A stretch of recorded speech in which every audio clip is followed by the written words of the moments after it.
Hello and welcome to this episode of the Contractions series. Today we're looking at the contraction can't, which is a contracted form of cannot.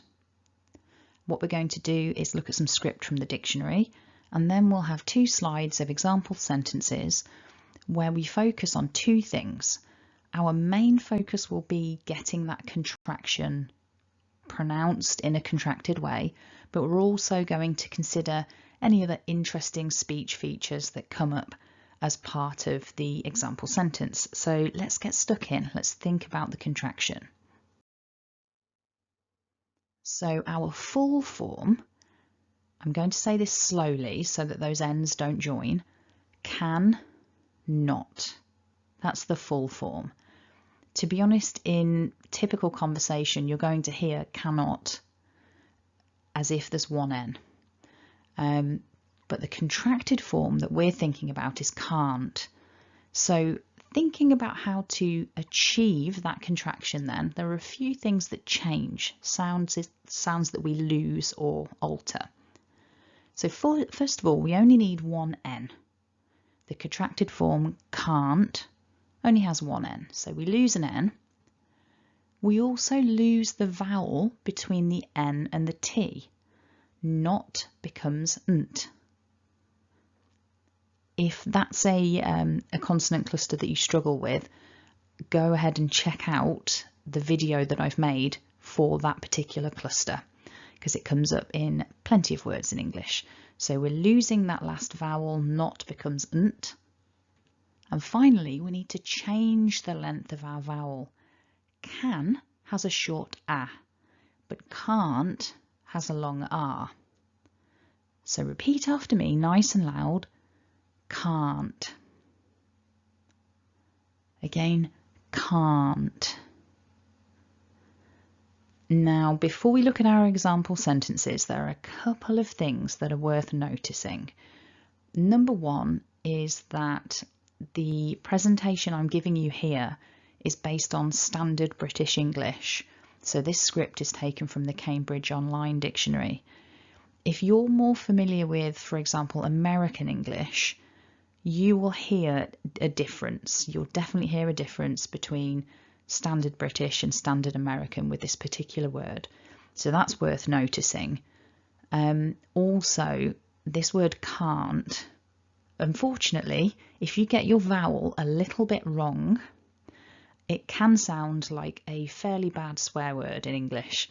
I'm not going to say that word in this video, but my advice when you're practicing this word is really focus on your R vowel to make sure it is an R. That's my top tip. So thinking about some examples then, really getting us to practice this contraction. Repeat after me, nice and loud with your R. I can't find it. And something else we need to just notice, really, pay attention to, is because that D comes before a vowel sound, it kind of flows together. I can't find it. Find it. So repeat after me again. I can't find it. So another example, remember we're focusing on that contracted form. I can't help you. Again, repeat after me. I can't help you. So just as a quick reminder, this is going to evolve into quite a long playlist. So if you want to stay up to date and see those new videos, hit subscribe, but then also hit that bell icon so that you get the updates. So a couple more examples before we finish then.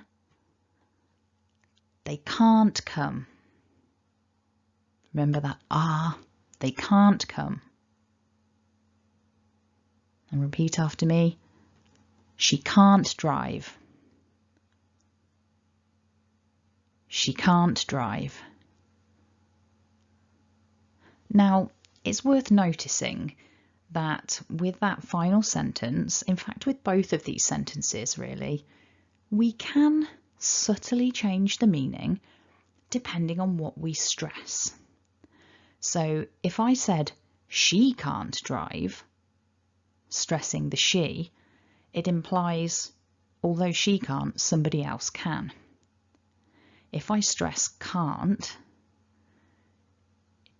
she can't drive, it's kind of contrasting it with the possibility that she can. So maybe someone says, oh yeah, she can drive. No, she can't drive. If I stressed the word drive, this might be slightly less common, but if I say she can't drive, maybe she can cycle or fly or something. So it's definitely worth just holding that in your mind, that if we emphasize a particular word in a construction like this, potentially we can change the subtle meaning underneath our words. So if you found that useful, go ahead and click like.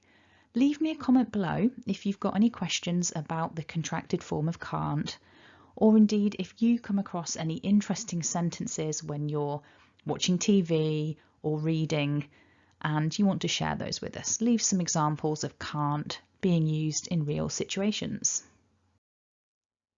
Thanks for watching and have a lovely day.